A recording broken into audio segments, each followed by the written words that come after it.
सपना था कि बड़ा कॉन्ट्रैक्टर बनूं, माँ बाप की सेवा करूं। उन्होंने जिस मेहनत से मुझे पढ़ाया लिखाया, अब मेरा कुछ करने का वक्त आया था, मैं उनके सपनों को पूरा करूं। लेकिन मेरे जेल जाने के बाद उनका आराम परेशानी में बदल गया।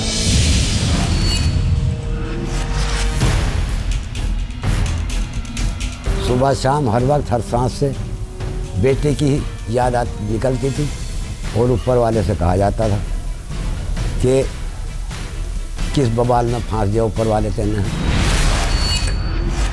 कुछ लोग मेरे पास आए और आकर जो है मुझसे मेरे काम की बात करने लगे, यानी कंस्ट्रक्शन वर्क जो मैं करता था उसके बारे में बात करने लगे और कहे हमें लेबर की ज़रूरत है। तो मैं उनके साथ जा ही रहा था बात करते हुए, कुछ दूर आगे जाकर के उनकी गाड़ी जो जहाँ खड़ी हुई थी उन्होंने मुझे उसमें ज़बरदस्ती डाल दिया। मैं वहाँ चीखा चिल्लाया और अंदर बंद करके मुझे ले गया यहाँ से।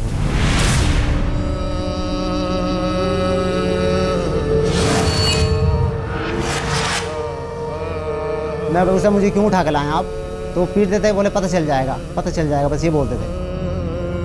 मुझे हाई सिक्योरिटी में रखा गया। 9/11 स्क्वायर फीट की वो सेल थी, 9/11 की, जिसमें 24 घंटे हमें बंद रखा जाता। सभी बच्चे जो छोटे छोटे बच्चे थे वो अक्सर ये पूछते थे कि चाचा कब आएंगे, चाचा कब आएंगे। मैं जब हर तारीख पे जाता था तो हर बार पूछते थे कि अब की बार चाचू को लाओगे क्या पापा।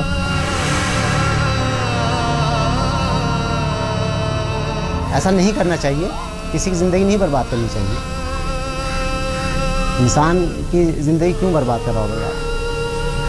अपने फ़ायदे के लिए इस तरह से किसी की ज़िंदगी नहीं बर्बाद करनी चाहिए।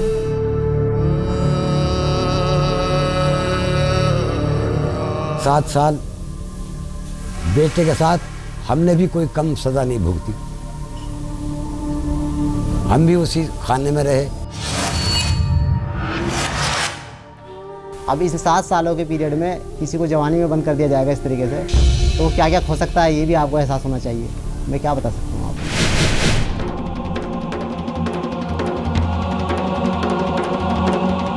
हमने शहतीरों को हाथों पे उठा रखा है,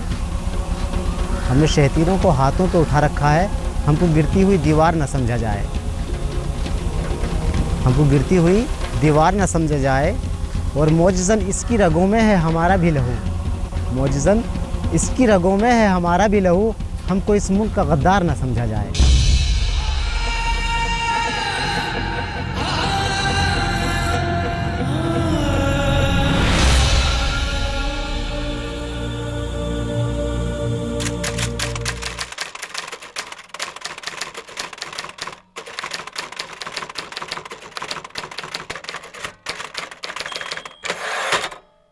ये जो इन्होंने सामान लगाया था वो मुझ पर झूठा सामान लगाया था। मेरे पास कोई सामान नहीं था और मेरा किसी एक्टिविटी या कोई इस तरह की मेरी कोई एक्टिविटी नहीं थी, जो तो कोई प्रूफ भी नहीं था कि इस तरह का।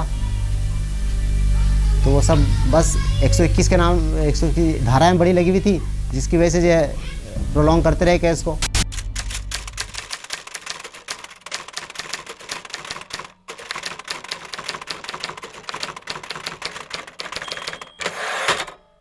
मुझे उम्मीद थी कि मैं इंशाल्लाह बेगुनाह छूटूंगा, मैंने कुछ किया नहीं और मुझे उम्मीद थी कि मैं बेगुनाह छूटूंगा। मुझे न्यायपालिका पे हिंदुस्तान की भरोसा था।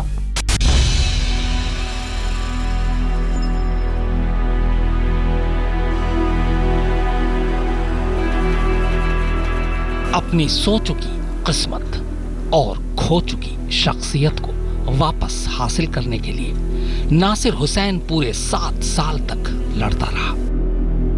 तमाम मायूसियों के बीच भी उम्मीद की लौ बुझने नहीं दी उसने।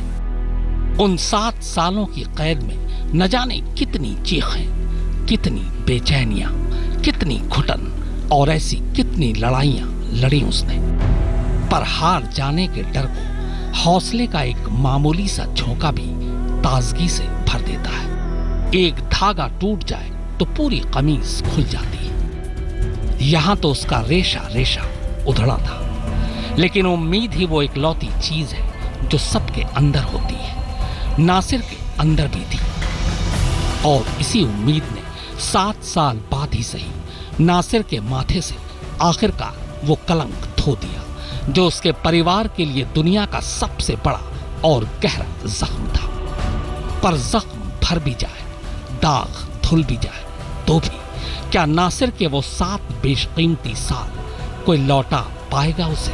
दर्द की जिन तस्वीरों को देखने से भी लोग कतराते हैं, उसे 7 साल तक सहती रही नासिर की धड़कनें। इस जुल्म को उसने चंद लापरवाह और तरक्की के भूखे पुलिस वालों का लालच मानकर बेशक अपनी जिंदगी का हिस्सा बना लिया था, पर बर्बादियों और बदनामियों के बादलों से निकलता उम्मीद का सूरज अभी पूरी तरह से डूबा नहीं था।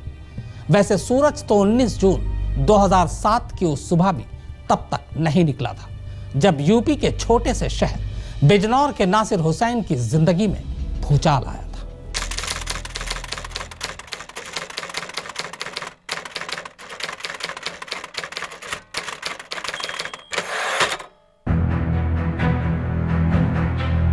रात की आगोश से फिसलकर सुबह बस गिरने ही वाली थी।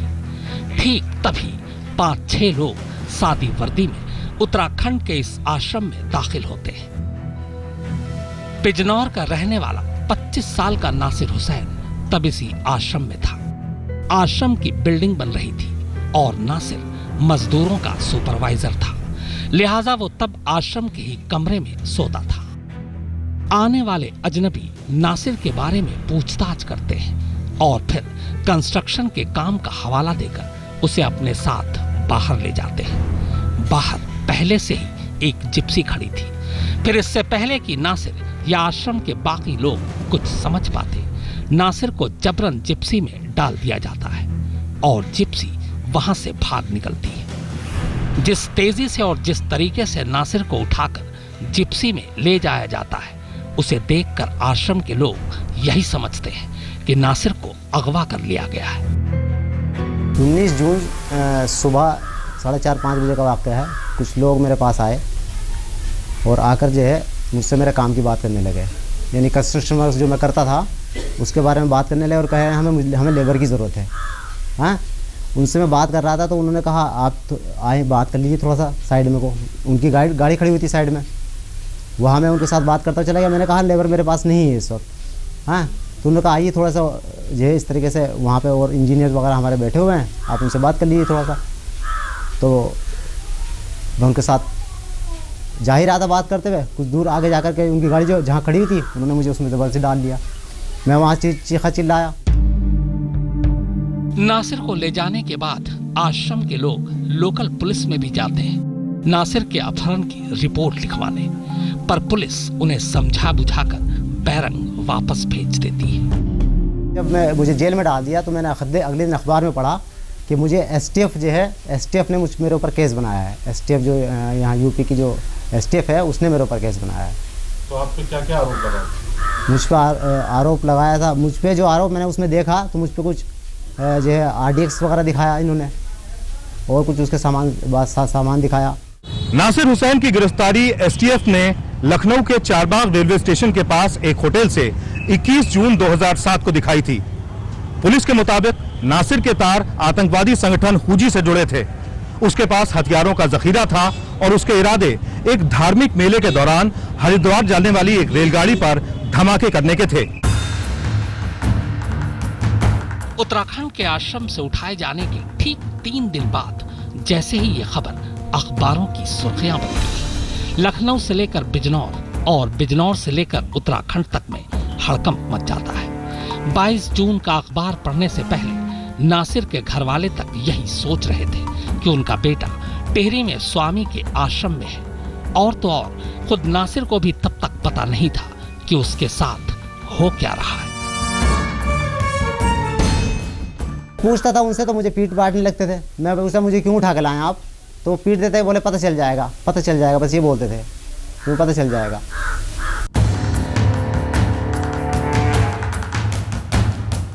अखबारों से नासिर की गिरफ्तारी की खबर मिलते ही उसका पूरा परिवार बदहवास सा हो जाता है। फिर इससे पहले कि वो अपना होश संभाल पाते, पास के थाने की पुलिस उनके दरवाजे पर खड़ी थी। अखबार निकले 21 जून 2007 को, उसमें ये पता चला कि मेरे बेटे को 19 जून 2007 के तड़के किसी टीम ने आतंकवादी कह के और वहाँ से उठा के ले गया ऋषिकेश में, जो मेरा बेटा काम करता था। नासिर के जेल जाते ही उनका पूरा परिवार बिखर गया। इन 7 सालों के दौरान नासिर के परिवार में ना तो कोई रिश्ता तय हुआ और ना ही कोई दूसरी खुशी मनाई गई। बेशक जेल सिर्फ नासिर को भेजा गया था, लेकिन हकीकत तो यह है सजा पूरा परिवार काट रहा था। नासिर की गिरफ्तारी दिखाए जाने के बाद उसे अदालत में पेश किया गया। तमाम संगीन इल्जामों के बीच अदालत ने पहले उसे पुलिस हिरासत में भेजा, फिर पुलिस हिरासत की मियाद खत्म होने के बाद उसे लखनऊ सेंट्रल जेल भेज दिया गया। नासिर को जेल की हाई सिक्योरिटी जोन में एक बैरक में अकेला डाल दिया गया।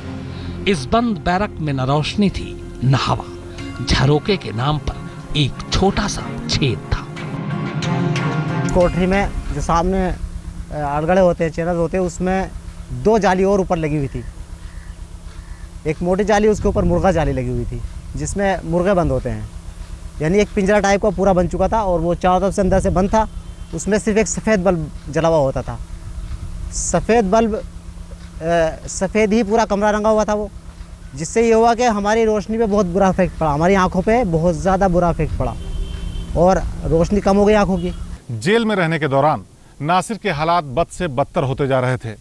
9 बाई 11 फुट के कमरे में ना तो सांस लेने के लिए ताज़ा हवा थी और ना ही रोशनी का कोई इंतज़ाम। हालात इतने बुरे हो गए कि नासिर की तबीयत खराब रहने लगी। यहाँ तक कि 7 साल जेल में रहने के बाद नासिर की याददाश्त भी कमज़ोर हो गई। पुलिस अपना काम कर चुकी थी। संगीन इल्जामों में लिपटी FIR दर्ज हो चुकी थी। हमेशा की तरह एक बार फिर पुलिस को नहीं बल्कि खुद उस शख्स को अपने आप को बेकसूर साबित करना था जिस पर इल्जाम था। कमाल देखिए कि जिस पर इतना खतरनाक आतंकवादी होने का इल्जाम था और जिसके पास से 2.5 किलो RDX की बरामदगी दिखाई गई थी, तब तक उसे खुद पता नहीं था कि RDX क्या और कैसा होता है। RDX का सच उसे जेल जाने के बाद पहली बार पता चला। एक तरफ जेल ने नासिर की मुश्किलें बढ़ा दी थी, तो दूसरी तरफ जेल से बाहर निकालने के लिए कानूनी खर्चों ने नासिर के घर को तंगी के दोराहे पर लाकर खड़ा कर दिया था। कारोबार खत्म हो गया और आमदनी मुकदमे की भेंट चढ़ गई। नासिर के आगे आतंकवादी का ठप्पा क्या लगा, मददगारों ने भी दूरी बना ली। बुरा वक्त आया तो पराए छोड़िए अपने भी कन्नी काट गए। घर में अक्सर भाइयों से पता चलता था, मुलाकात पे आते थे कि माँ बीमार है, बहुत ज़्यादा बीमार हैं, तो उनके बारे में बहुत सोचता था और ये सोचता था मालूम नहीं कि वो मेरे रिहा होने तक, मेरी आज़ादी तक ज़िंदा रह पाएंगी भी कि नहीं। एक नासिर के चलते पूरा परिवार अजीब कश्मकश से गुजर रहा था। हर आने वाला दिन जिंदगी के एक नए इम्तिहान लेकर आता। दिन, महीने, साल बीतते गए, पर इस परिवार से खुशियां मानो रूठ सी गई थी। भले ही नासिर अकेला जेल में था, पर सजा एक साथ पूरा परिवार भुगत रहा था। नासिर की रिहाई की दूर दूर तक कोई उम्मीद ही नजर नहीं आ रही थी, पर तभी एक स्वामी नासिर और उसके घर वालों के लिए फरिश्ता बनकर सामने आता है।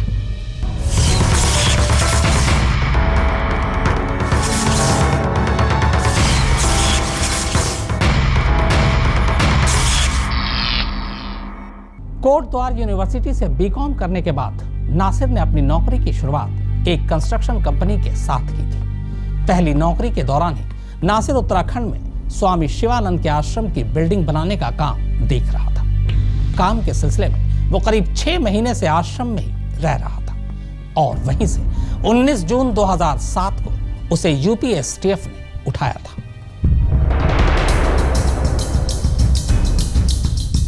नासिर के खिलाफ मुकदमे की कार्रवाई शुरू होती है। उसके ऊपर 3 सबसे बड़े और संगीन इल्जाम थे।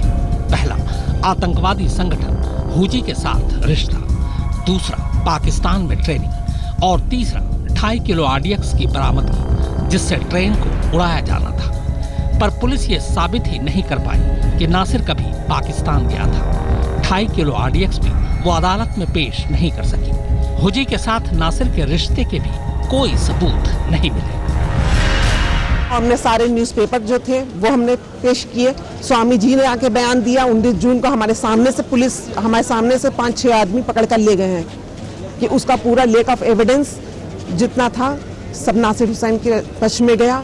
मुकदमे की सुनवाई के दौरान स्वामी सेवानंद पर पुलिस की थ्योरी को सही साबित करने का खासा दबाव था, मगर स्वामी सेवानंद ने सभी दबावों को दरकिनार कर कोर्ट में वही कहा जो सच था। खुद कोर्ट ने भी 71 साल के इस बुजुर्ग की साफगोई, ईमानदारी और फर्ज को लेकर वफादारी की तारीफ की। कानूनी लड़ाई में शायद अभी और वक्त लगता, नासिर की बेगुनाही को और इंतजार करना पड़ता, पर तभी उत्तराखंड के उसी आश्रम के स्वामी सेवानंद नासिर के लिए फरिश्ता बनकर सामने आए, जिनके आश्रम से नासिर को 19 जून 2007 को उठाया गया था। स्वामी सेवानंद ने नासिर की बेगुनाही की गवाही देने का फैसला किया। इसके लिए उन्हें लखनऊ की अदालत जाना था। ट्रेन में रिजर्वेशन नहीं मिला तो स्वामी सेवानंद ने देहरादून से फ्लाइट पकड़ी, अपने पैसे से टिकट खरीदे और कोर्ट में जाकर गवाही दी कि किस तरह 19 जून 2007 की सुबह उनके आश्रम से ही नासिर को उठाया गया था। स्वामी सेवानंद की गवाही से यह साफ हो गया कि नासिर को 22 जून 2007 को लखनऊ के किसी होटल से नहीं बल्कि 19 जून 2007 को उत्तराखंड से पुलिस उठाकर लाई। स्वामी सेवानंद की गवाही सबसे अहम साबित हुई। इसी गवाही की बिना पर 7 लंबे साल बाद 13 मार्च 2014 को नासिर को अदालत ने तमाम इल्जामों से बरी कर दिया।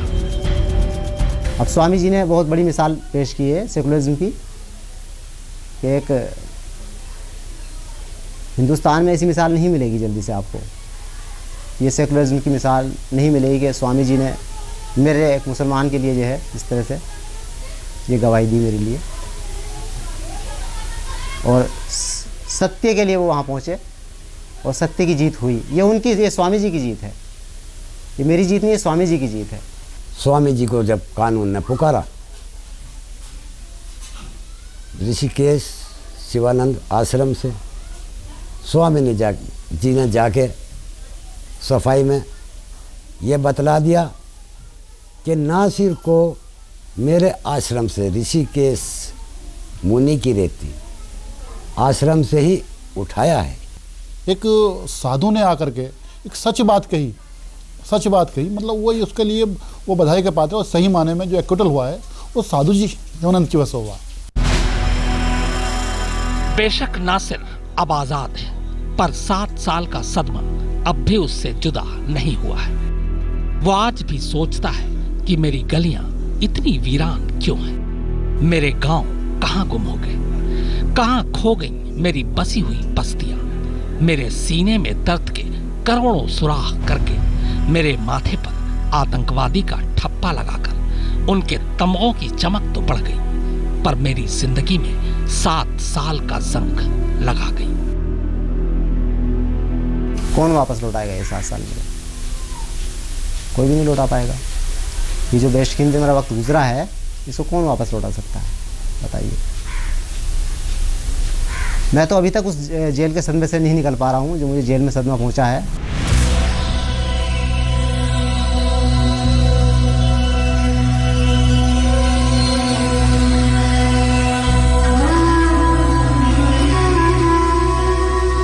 दर्द के फूल भी खिलते हैं, बिखर जाते हैं। जख्म कैसे भी हो, कुछ रोज में भर जाते हैं। उस दरीचे में भी अब कोई नहीं और हम भी सर झुकाए हुए चुपचाप गुजर जाते हैं। रास्ता रोके खड़ी है ये उलझन कब से, कोई पूछे तो कहें क्या कि किधर जाते हैं।